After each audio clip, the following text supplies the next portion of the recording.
Hello guys, ito nga pala yung solar panel dito na sinasabi ko dun sa irrigation solar operated guys. Napakalawak nito guys.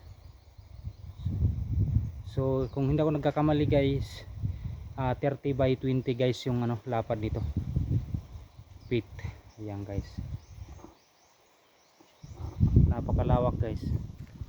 Ayan po guys yung abang nilang tubo galing sa intake papunta dyan.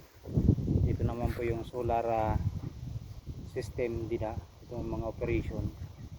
Yan po, napakalawak nito guys na solar operated na irrigation guys.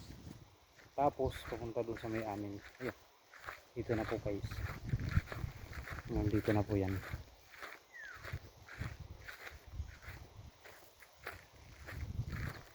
Dito na yung kanilang ginawa, dadalaw yun ng tubig.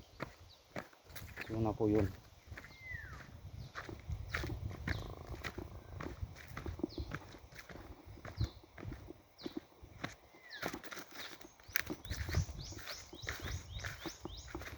So yan guys, like and share guys sa mga videos.